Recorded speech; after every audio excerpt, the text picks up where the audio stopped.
인류의 역사를 보면 힘을 가진 자가 힘이 없는 자를 지배하는 그런 역사라고 볼 수가 있어요.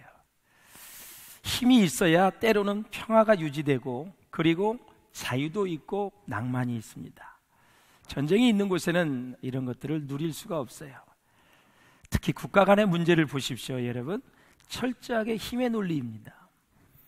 저 미국이 왜 이렇게 큰 소리를 낼까요? 힘이 있어요. 경제력이 있어요. 군사력이 있어요.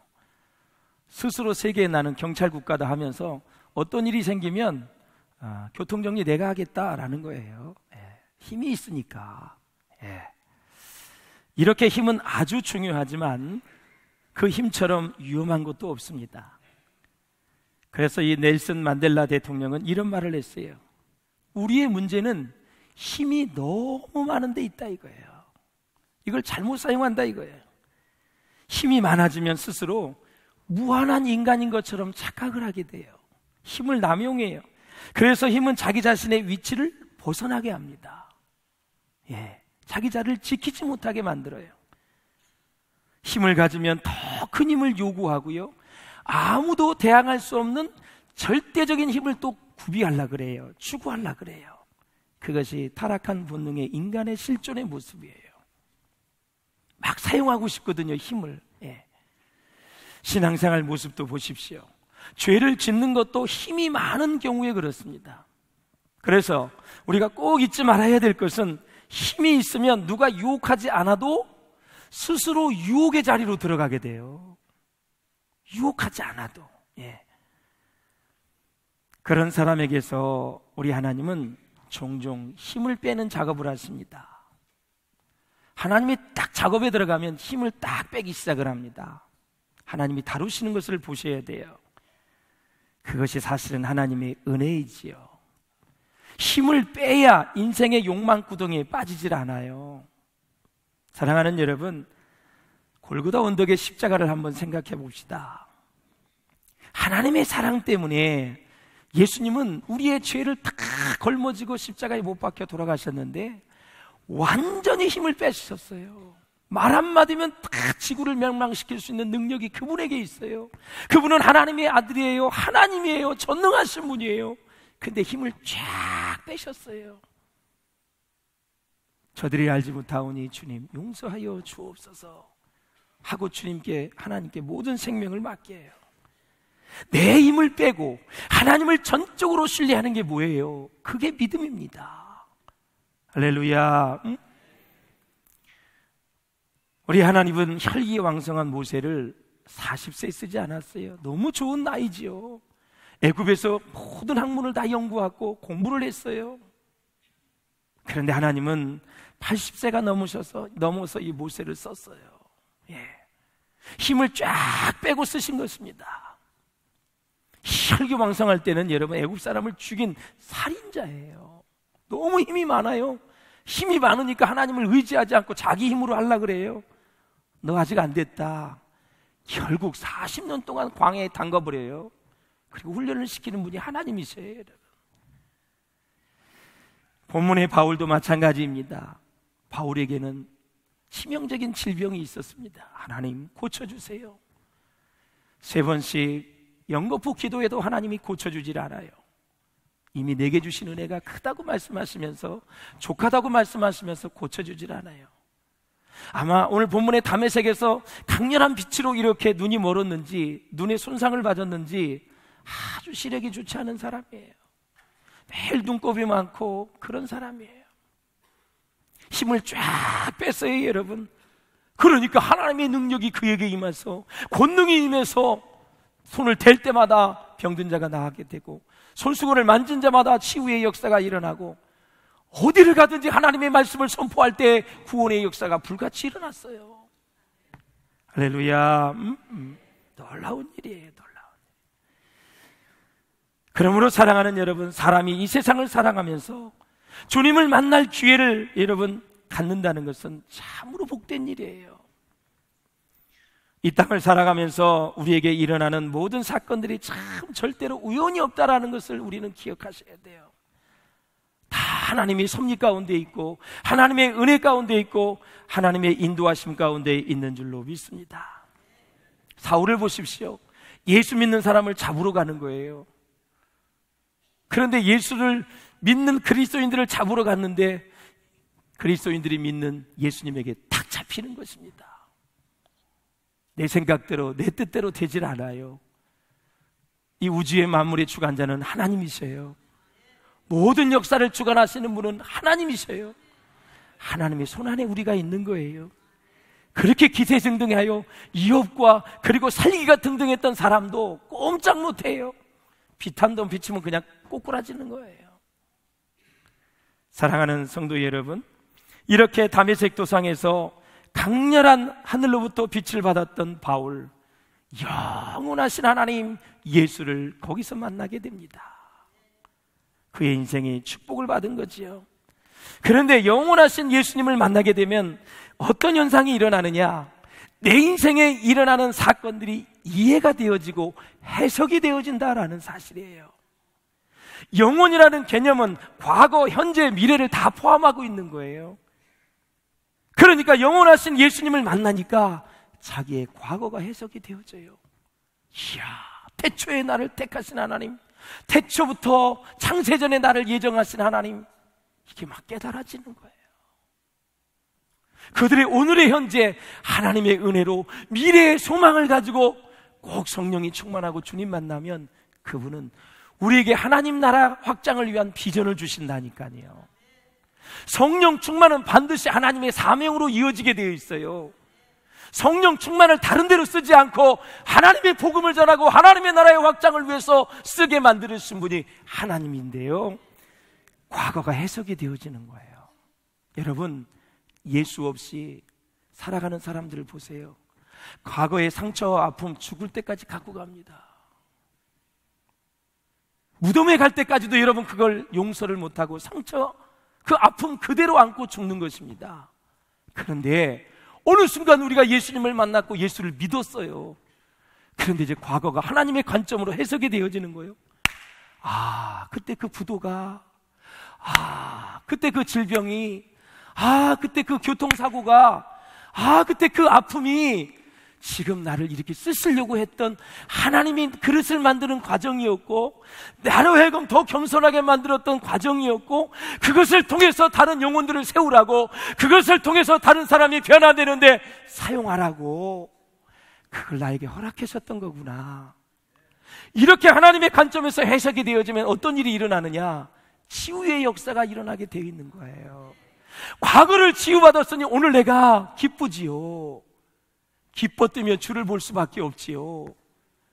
내가 어떤 환경이 있다 할지라도, 부가 없어도, 가난해도, 여러분 못 배워도, 무언가 좀 환경이 구비되지 않아도 과거가 해석이 되니까 오늘 행복하고 즐거운 거예요. 예배 드리는 게 최고의 여러분 행복인 줄로 믿습니다. 하루하루 사는 것이 하나님의 은혜인 줄로 믿습니다. 과거가 해석이 되어지는 거예요. 그래서요, 바울은 뒤에 있는 거 신경 안 써요. 미래를 향해서 가는 거예요. 지금 주님이 기다리고 있거든요. 그 주님 생각하면서 32년 동안 빡세게 주님 앞에 일했어요. 그리고 순교를 했어요. 여러분, 사랑하는 여러분, 자, 어제의 박해자를 오늘의 형제로 만드시는 하나님, 어제의 여러분 핍박자를 위대한 사도로 만드시는 하나님, 그 하나님 매력 있지 않습니까? 여러분, 그 하나님을 찬양하지 않을 수밖에 없는 거예요. 저와 여러분이 여기까지 온 것은 다 하나님의 은혜인 줄로 믿습니다. 하나님은 사울이 다메섹에 가는 도중에 예수님을 만나게 하고, 하나님은 동시에 아나니아를 만나서 사울에게 가서 안수를 하라 그래요. 이것이 하나님의 일하심의 양동 작전이에요. 하나님은 사울을 변화시키기 위해서 한 사람을 준비했는데 바로 누구예요? 아나니아예요. 한번 보세요. 10절을 읽겠습니다. 시작. 그때 다메섹에 아나니아라는 제자가 있더니 주께서 환상 중에 불러 이르시되 아나니아야 하시거늘 대답하되 주여 내가 여기 있나이다 하니 그랬습니다. 예, 우리 하나님은 사람을 바꾸시는 일에 굉장히 관심이 많으신 분이에요. 사람을 변화시키는 일에 하나님은 굉장히 집중하시는 분이에요. 저 역시 주님의 부름을 받아 평생토록 하고 싶은 일이 하나 있어요. 사람을 변화시키는데 좀 쓰임을 받고 싶은 거예요. 저와 여러분도 그런 소망이 있기를 주의 이름으로 축원합니다. 우리는 할 수 없지만 예수님은 사람을 변화시키는 일에 최고의 전문가고 최고의 능력자인 줄로 믿습니다. 남편이 5명에 있는 사마리아 여인도 단 5분 10분 만에 그를 변화시킵니다. 내 남편을 데려와라 그랬어요. 숨겼지만 5명이었어요. 하나의 1분 랍비로 선생님으로 봤는데, 당신은 선지자입니다, 당신은 메시아입니다. 영안의 눈이 열리는 거예요. 메시아를 보게 되는 거예요. 그가 변했어요. 사마리아 동네에 가서 복음을 전합니다. 예수님이 한번 찾아오시면 변하지 못할 사람이 하나도 없어요. 그래서 주님 만나는 게 축복인 거예요. 그 쓸데없는 사람 많이 만나지 마시고 가장 영양가 있고 능력 있는 예수님을 사모할 수 있기를 주의 이름으로 축원합니다. 내 인생을 통째로 바꿀 수 있는 그 주님을 만날 수 있기를 주의 이름으로 축원합니다. 건덕건덕 신앙생활하지 말고 우리의 죄를 용서해 주시고 우리의 인격의 전 존재를 변화시킬 수 있고 우리의 인생을 사명의 인생으로 바꿀 수 있는 그 주님을 만날 수 있기를 주의 이름으로 축원합니다. 그분은 전지전능하신 하나님이세요. 메시아이십니다. 우리를 통째로 바꿔서 위대하게 쓰실 수 있는 하나님이에요. 전에는 회방자요 핍박자였던 사울을 그렇게 위대하게 바꾸셔서 쓰시잖아요. 하나님이 하시고자 원하면 누구도 막을 수가 없는 거예요. 사랑하는 여러분, 사실 사람이 물과 성령으로 거듭나서 변화되지 않으면 온전하게 주님께 쓰임받을 수가 없어요. 저는 평생 목회 현장을 보면서 깨닫는 게 하나가 있어요. 무엇이냐? 바로 변화된 사람만이 다른 사람을 변화시키는데 쓰임받을 수 있다라는 사실이에요. 다메섹에서 사울이 주님을 만나 변화되는데요, 다메섹은 예루살렘에서 몇 킬로 떨어져 있다 그랬죠? 240km 떨어져 있다 그랬어요. 삼면이 다 산으로 되어 있어요. 해발 671m입니다. 아주 고원 도시예요. 그러면 인구는 얼마나 될까요? 다메섹이 5만 명 정도 된다 그래요. 몇 명? 5만 명. 근데 그 인구가 다메섹에 있는 인구가 아니라 유대인들의 인구예요. 그것보다 훨씬 많겠지요. 많이 갔지요. 그렇게 핍박이 심한 거예요. 자, 보세요. 바울은 시력을 잃었어요. 9절을 한번 읽어보겠습니다. 시작. 사흘 동안 보지도 못하고 먹지도 마시지도 아니하니라. 자, 아나니아가 안수하면 너의 시력이 회복될 거라고 주님이 말씀하셨어요. 그런데요, 한번 사울의 입장으로 가봅시다. 안수를 했는데 눈이 안 떠져요. 1시간이 지나도, 5시간이 지나도, 하루가 지나도, 이틀이 지나도 눈이 안 떠져요. 얼마나 초조할까요? 얼마나 힘들까요? 사울이 눈이 안 보여요. 아, 평생 맹인이로 사는구나. 얼마나 초조했을까요? 그러면 그때 사울은 뭐를 했을까요? 3일 동안. 아, 여러분, 눈이 못 보지요. 금식하고 있지요. 기도하고 있지요. 그때 자기의 재산이 생각날까요? 자기의 재테크가 생각날까요? 자기 했던 사업이 생각날까요? 가족이? 천만의 만만의 말씀. 사람은 완전히 코너에 몰리면 내 존재를 생각하게 되어 있는 거예요. 그래서 사울은 이 3일 동안, 야, 너 가말리아 문화생이지? 학력을 내려놨어요. 로마의 시민권을 내려놨어요. 문헌에 보면 사울은 굉장히 부자였어요. 부를 다 내려놨어요. 바리새파 중에 바리새인이라 그랬어요. 그의 친구들, 그의 가족들 다 내려놨어요. 그 빈 마음에 아나니아가 안수할 때 성령이 충만하게 임한 것입니다. 바울은 하나님의 부르심 안에서 자유를 누려요. 죄와 사망의 법에서 자유해요. 영원한 생명을 얻게 되는 축복을 받게 됩니다. 더 큰 축복이 뭐예요? 하나님의 부르심에 그는 응답해서 하나님의 일을 맡아 하나님의 사역을 할 수 있는 그런 일들을 맡았다라는 거예요. 사명을 감당하는 사람이었다라는 거예요. 그러므로 리더는 먼저 죄와 사망의 법에서 자유하는 그러한 은혜를 받아야 될 줄로 믿습니다. 영원한 생명에 대한 확신, 천국에 대한 확신, 반드시 회개하면 하나님이 용서해 준다는 확신, 이런 확신이 우리 가운데 있어야 돼요. 이런 사람이 리더가 되고 하나님 앞에 말씀을 선포할 때 그때 죽은 영혼이 살아나게 되고 죽은 모든 영혼이 소생하게 될 줄로 믿습니다. 바울을 보십시오. 어느 곳에 가든지 말씀을 선포할 때 기적과 이사와 구원의 역사가 일어났어요. 그의 손수건만 잡아도 여러분 모든 병이 치료된 줄로 믿습니다. 말씀을 선포할 때 구원의 역사가 일어났어요. 사울을 인도하는 일꾼 아나니아를 보십시오. 한번 말씀을 보실까요? 시작. 율법에 따라 경건한 사람으로 거기 사는 모든 유대인들에게 칭찬을 듣는 아나니아라는 이가 그랬습니다. 아나니아의 뜻은, 이름의 뜻이 하나님은 은혜로우시다라는 뜻을 가지고 있어요. 사랑하는 여러분, 직가라는 거리로 가라, 유다의 집으로 가라, 다섯 사람 사울을 찾으라. 그가 뭐하고 있느냐? 지금 기도하는 중이다. 이렇게 자세하게 친절하게 주님이 가르쳐 주시고 그래요. 아나니아가 순종하지요. 아나니아는 시골 사람이에요.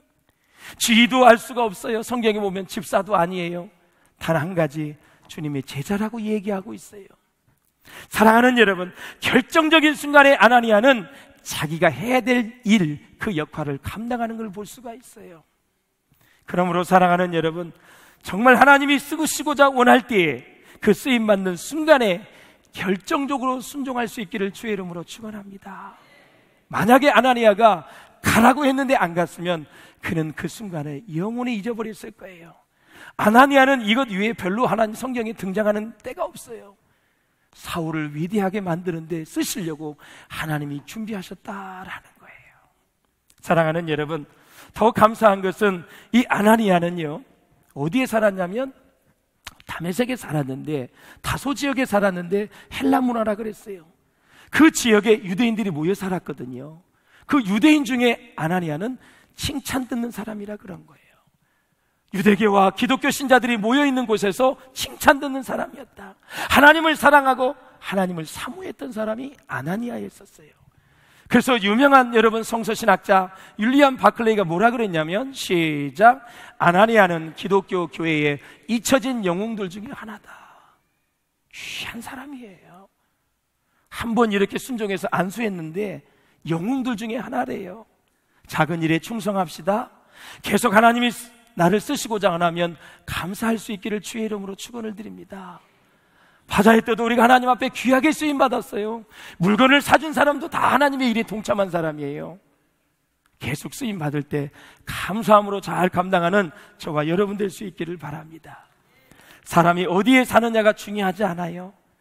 가난한 동네냐 부유한 동네냐, 학군이 좋지 않느냐 문제되지 않아요. 어떤 차를 타고 어떤 옷을 입고 어떤 학교를 나왔느냐, 몇 평의 아파트를 사느냐 집에 사느냐, 이것들은 다 세상 사람들이 추구하고 자기의 존재를 나타내려고 하는 것들이에요. 여러분 속지 마시기를 바랍니다. 제일 중요한 것은 아나니아처럼 하나님 앞에서 내가 어떤 존재인가가 중요한 거예요. 자, 15절에 보면 주께서 이르시되 가라 그랬어요. 명령령으로 되어 있어요. 근데 왜 가야 되느냐? 그 이유에 대해서 말씀하고 있어요. 시작. 이 사람은 내 이름을 이방인과 임금들과 이스라엘 자손들에게 전하기 위하여 택한 나의 그릇이다. 택한 나의 그릇이고 나의 일꾼이기 때문에 가서 안수해라. 근데 무섭잖아요. 막 옥에 가두고 사람 죽이고 얼마나 살벌한 사람인데, 그래도 순종하는 아나니아의 모습을 우리가 볼 수가 있어요. 사랑하는 여러분, 우리가 신앙생활하면서 순종하고 싶은 일에만 순종하지 마시고, 내 마음에 합하지 않고 어떠한 일이 있다 할지라도, 그것이 비합리적이라 할지라도 하나님이 말씀하신 것이라면 꼭 순종의 은혜가 있기를 주의 이름으로 축원합니다. 아나니아를 보십시오. 순종에 장애물이 있었어요. 두려운 것입니다. 그 두려움을 믿음으로 다 이겨내요. 그리고 하나님 앞에 순종해서 주님을 기쁘시게 하는 그런 모습을 봐요. 택한 나의 그릇이기 때문에 가라는 거예요. 저는 이 전주의 보고발을 위해서 여러분이 택한 그릇이 될 수 있기를 주의 이름으로 축원합니다. 여러분, 아시아, 아프리카, 남미, 북미 전 세계의 선교를 통하여 하나님이 영혼을 구원하시기를 원하시는데, 여러분이 택한 그릇이 되어서 그곳에 가서 복음을 전하여 수많은 영혼들을 주님 앞으로 인도할 수 있기를 주님의 이름으로 축원을 드립니다. 자, 보세요. 사울은 교회를 잔멸하려고 하지만 하나님은 여전히 그를 택하셔서 변화시키는 그런 모습을 보는데, 16절에 보면은 무슨 내용이 있는지 한번 보세요. 16절 시작. 그가 내 이름을 위하여 얼마나 고난을 받아야 할 것을 내가 그에게 보이리라 하시니 그랬습니다. 예수 위해서 고난을 받아야 된대요. 고난을 받아야 된대. 자, 보세요. 아나니아가 이제 사울에게 안수하는데 17절을 한번 보시길 바랍니다. 시작. 아나니아가 떠나 그 집에 들어가서 그에게 안수하여 이르되, 형제 사울아, 주 곧 내게 오는 길에서 나타나셨던 예수께서 나를 보내어 너로 다시 보게 하시고 성령으로 충만하게 하신다 하니 그랬습니다. 형제 사울아, 그래요. 대적했던 자가 이제 주 안에서 형제가 됩니다. 여러분, 은혜가 충만하고 성령 충만하면 형제자매가 되고요, 은혜 떨어지고 믿음 떨어지면 원수가 되는 거예요. 그러므로 사랑하는 여러분, 이 세상에 변하지 못할 사람은 없어요. 주님이 함께 하시고 성령님이 역사하시면 다 변하게 될 줄로 믿습니다. 여러분, 변할 수 있다는 믿음이 내게 있으면 시간을 가지고 사람을 기다려줄 수가 있어요. 하나님 마음을 가지고 여러분 주님을 의지하며 바라볼 수가 있는 거예요. 사람은 하나님이 함께 하시기만 하면, 성령이 역사하면 변할 수 있어요. 그래서 믿음으로 기다릴 수 있기를 주의 이름으로 축원을 드립니다. 안수를 받자마자 눈이 치료가 됩니다. 성령 충만함을 받아요. 주님께 다 감정과 의지와 생각이 붙들림을 받는 사울의 모습을 볼 수가 있어요.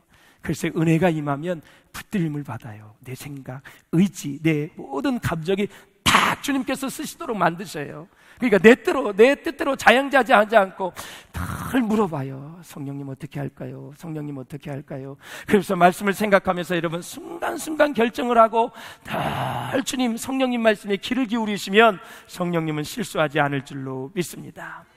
사도행전에 보면 하나님의 역사가 일어나고 하나님의 사건이 일어나기 전에는 반드시 무엇이 선행이 됐느냐? 성령의 임재가 있었어요. 자, 증거를 댈게요. 14절을 한번 읽어보세요. 시작. 예루살렘에 있는 사도들이 사마리아도 하나님의 말씀을 받았다 함을 듣고 베드로와 요한을 보내매, 이에 두 사도가 그들에게 안수함에 뭘 받아요? 성령을 받는지라. 베드로가 고넬료의 집에서 설교할 때 성령이 임했는데, 보세요. 시작. 하나님이 나사렛 예수에게 성령과 능력을 기름 붓듯 하셨으며 그가 두루 다니시며 선한 일을 행하시고 마귀에게 눌린 모든 사람을 고치셨으니 이는 하나님이 함께 하셨음이니라 그랬어요.